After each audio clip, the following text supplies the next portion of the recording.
All right, I'm just going to say it. I'm sick of people saying that dating in New York sucks and they're scared to age. Because here's the thing, New York has most successful, ambitious, driven, physically fit, good-looking people that are hungry for life and want to experience things. Like the negativity towards aging, you realize that aging is a blessing. How many people are going to make it to the year that you're about to live? I don't know. I feel like people really need to reframe and switch up the lens that they're looking at life through. I think I'm just having some deep thoughts today, but what do you guys think?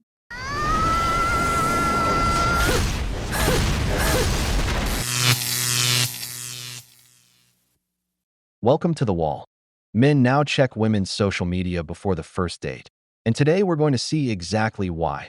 A TikTok creator who constantly talks about and reviews every man she dates, until one guy flat out rejected her because he refused to become the next video on her content list.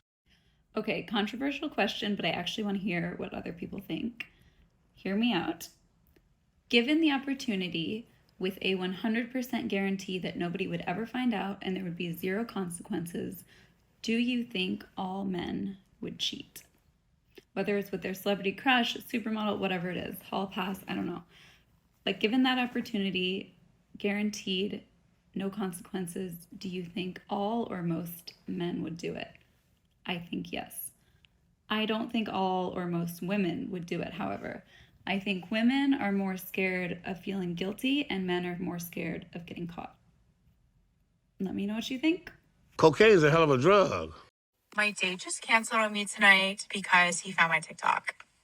And that's really, really unfortunate because this is like the first time where social media has been like a detriment. Not a detriment, but has like negatively harmed me. Kudos to that man for having boundaries. But unfortunately, he still got a video made about him, which is honestly the entire missed point here. The problem is not that you're on social media. The problem is your content, because if you look at 3 or 4 videos back, every other video you're talking about some date. So yeah, if the man that's looking to take you out on a date finds your social media and your content is all about bashing guys that have taken you on dates, that is a man that is way smarter than signing up for that. Like, I don't know what to tell you, ladies. You think that men agree with you when you think that most men are terrible. Like, most men, especially good men, by the way, they know that most men are good men. I would actually question the men that say that there aren't good men out there,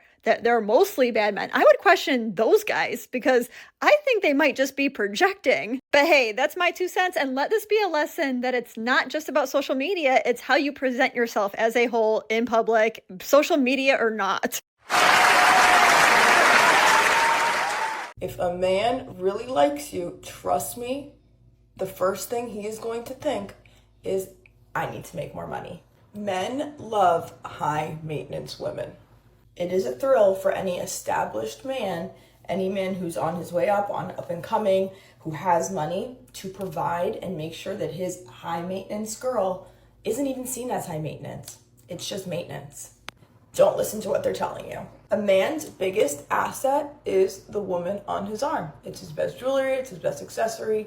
It says absolutely everything about that man. And so when you are high maintenance, beautiful, keep yourself together, have your hair done, have your nails done, know how to put yourself together, you are his best asset. Therefore, if a man is coming to you and saying, you're so high maintenance, number one, he just can't afford you. Men, stick to what you can afford. Stop trying to go up when you can't afford it. And girls, if he's telling you that, you need to run. Number one, he's jealous of you, and he's probably in his feminine. And number two, men love high maintenance women. It will help him achieve so much more when he's trying to provide for you. It's the truth. I'm sorry, this is just the truth of life. If those are not thoughts in his mind, I need to make more money to support this girl, to make sure she is provided for, to make sure she can live a step up from what she's currently living, he doesn't love you. Or he's happy at the level that he's at, and that's never going to make you happy. And if you take care of yourself, that should be a norm. So stop listening to these red pill men who say, stop being high maintenance, be the chill girl. Do not do that. The chill girl will never win. He will cheat on you with the 9 out of 10, 10 out of 10, high maintenance girl. Honestly, a lot of men even have a kink with this. So stop listening to them. Listen to me. I'm telling you, mommy is telling you, be high maintenance. I love you. Women today have developed the habit of going straight to TikTok after a date to spill every detail. Even if the date went well, they still make a video about the guy, sometimes to mock him, other times to say something nice through backhanded compliments. You're a product they review for their audience of bitter followers to rate. So props to that man who set boundaries and didn't let himself become her daily content. And about the hall pass, it's ironic coming from you. When a band or musician plays a show, dozens of women, many with boyfriends or husbands at home, end up backstage or at the hotel. The idea that a man would cheat with his dream celebrity is just fantasy. But women jumping at the first tattooed guitarist? That happens every weekend. And the last point, yes, there's some truth in it. A real man will always want to make more money, but not for you, and not to support your high-maintenance lifestyle. He does it for himself, to live the life he deserves, and to be able to choose the kind of woman he allows into it. Simple. Right guys, I'm going to an event and this is the outfit that I have chosen. I'm actually struggling. I'm so out of breath. I don't really know if I like it because it's really out of my comfort zone. So I'm going to a Christmas dinner, but it's also drinks as well. Anyways, this is like a nice cinched blazer. I need to like tie these wee thingies so they're not dangled everywhere. Can you even see my shoes? And I feel like it matches, doesn't it? Or am I going crazy and it doesn't? I need to put earrings and jewellery and shit on.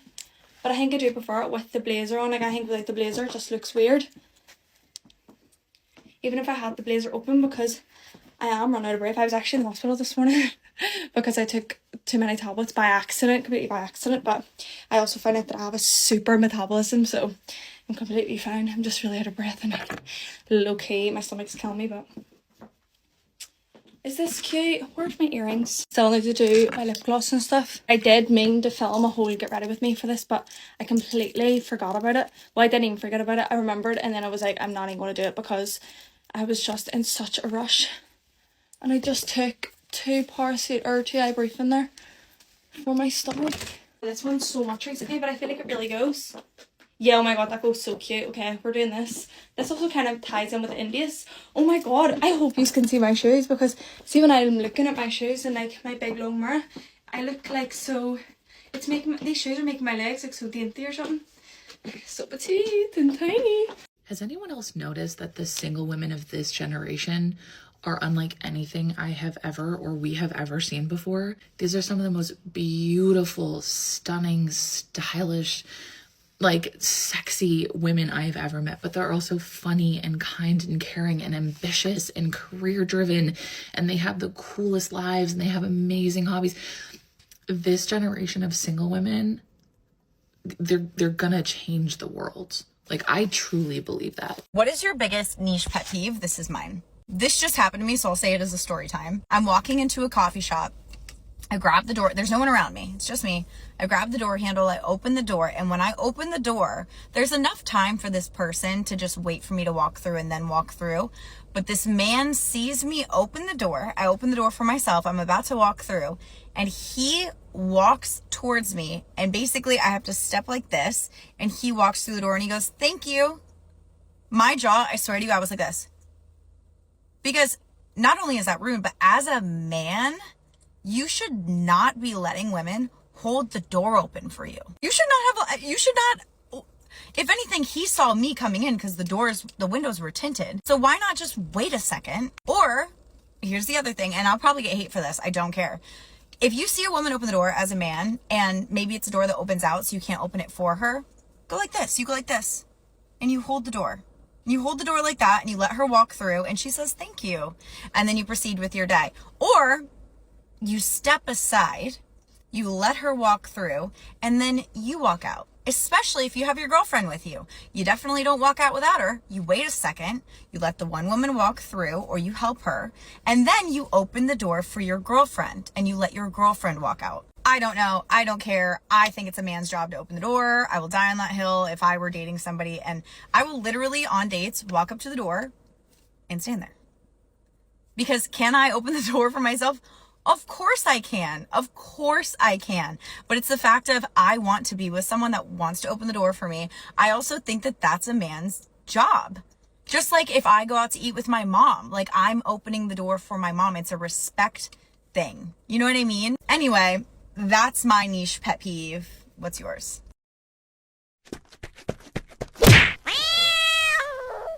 So let me get this straight. If you grow up without a father, then it's your fault for being promiscuous, even though he's the one who left. And if you're a single mother, then it's embarrassing for you. And it's also your fault that you couldn't find a better man or make him stay. And if you marry a guy for money, then it's your fault for being so shallow that you'd marry someone for just that, even though he's likely marrying you just because of your appearance. And if you choose to opt out of dating altogether and just be single, then you're a crazy cat lady and everything you say is invalid. Basically, every time a man fails you or you choose yourself, the blame will somehow always fall back onto you as a woman.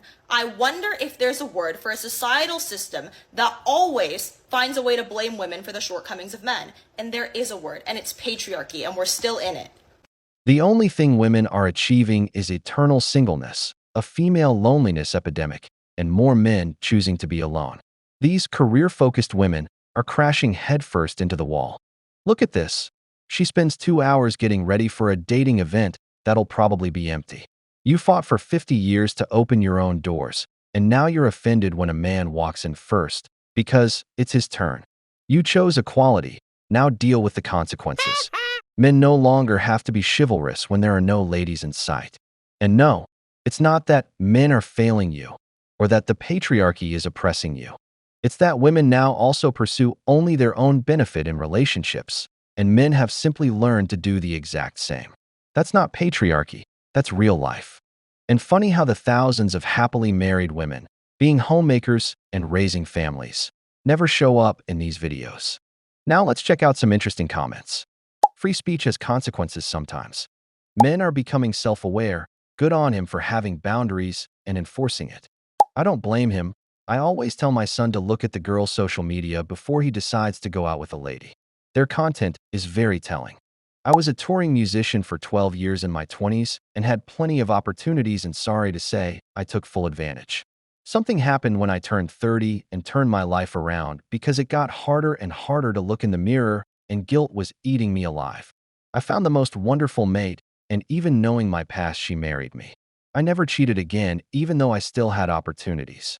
I like the peace I now have and no longer have the guilt eating me alive. We're going on 33 years together, and no amount of beauty, seductiveness, or money will ever be enough to make me cheat again. I can't speak for all men, but for this man, my answer is a no. I don't do guilt well and have absolutely no desire. In short, I love my wife. I've never cheated, plenty of opportunities where it would have been easy to get away with.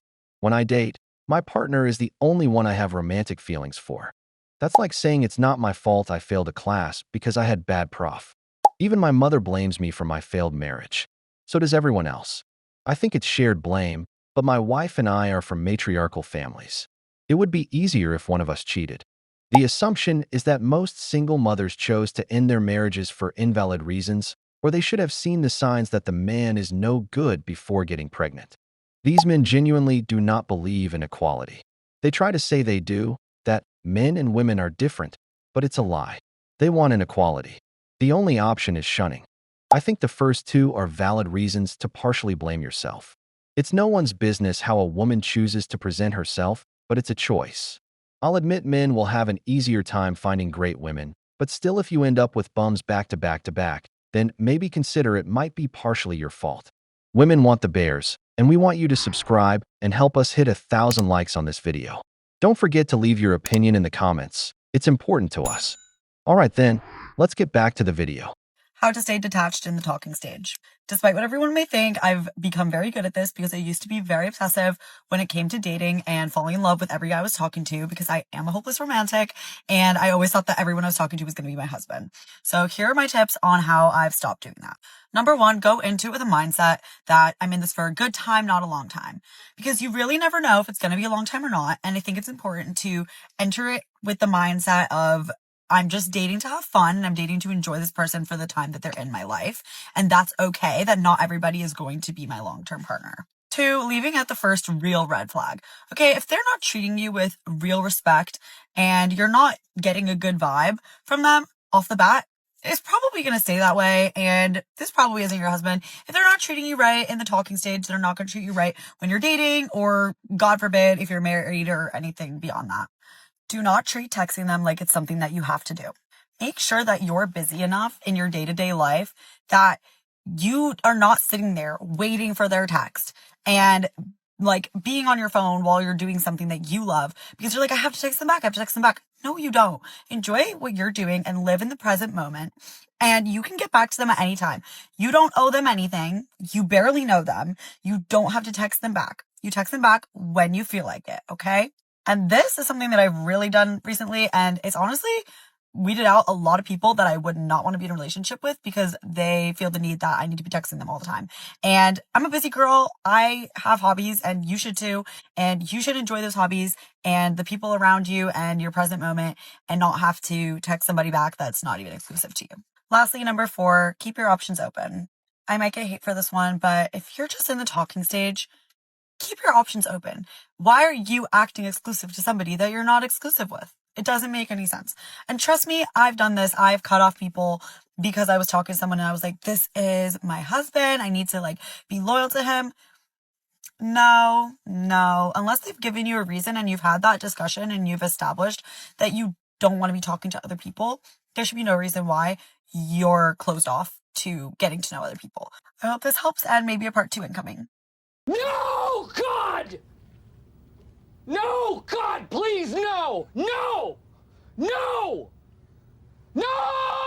Man having a job is not a reason for him to be a crappy partner and a crappy father. Women work. They show up. Women are wives and mothers and employees and friends and sisters and so on. Women do it with uneven hormones and they're more productive than men. On a good day for a woman, we're like 20 times more productive than a man. And on a bad day, we're as productive as any general man. What do single men do? Like, how do they survive? Like, obviously, they're not surviving very well. But if you think that a wife is simply reprieve from cooking and cleaning, that's insane. Like, ladies, listen to what you're getting yourselves into. When a man is looking for a wife to cook and clean for him, he's looking for a provider. He is looking for a woman to provide for him, and yet he's calling you a gold digger if you want him to pay the bills. Traditional marriage is a horrible setup because men should financially provide for you and not expect your labor. That's an indentured servant. It's indentured servants that work for free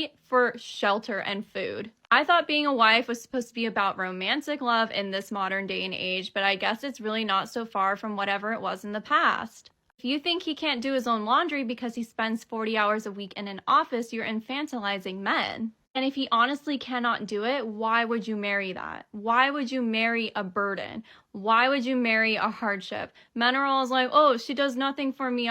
They won't marry you. They will not marry you if you are not providing for a million aspects of their lives because they don't have much going on. They can't do much alone. They need you. Marry a man who has his stuff together and knows that women are people and understands what women bring into a life. Sometimes I wonder when a woman is finally going to take responsibility in her life. They want a man who provides 100%, but don't want to offer anything in return. What are you actually bringing into his life? If that man works for himself, cooks, cleans, and lives in peace, then you show up and want to enjoy it all without lifting a finger, not even cleaning the house you live in. The modern woman treats responsibility like it's kryptonite. Before, this will be my future husband. Now, I just want fun and to keep my options open. The result, 10 years later, 300 fun experiences and 0 ring. Well done, champ. That's the worst mindset a woman can have. Ends up with hundreds of bodies and 0 commitment. Instead of focusing on a man with principles who's actually looking for something real. Yet another one who jumped on the carousel willingly. Women. We've reached the end of the video. But before we go, the questions are for you. Why is it so hard for women to take responsibility? Have you ever dated a content creator of any kind?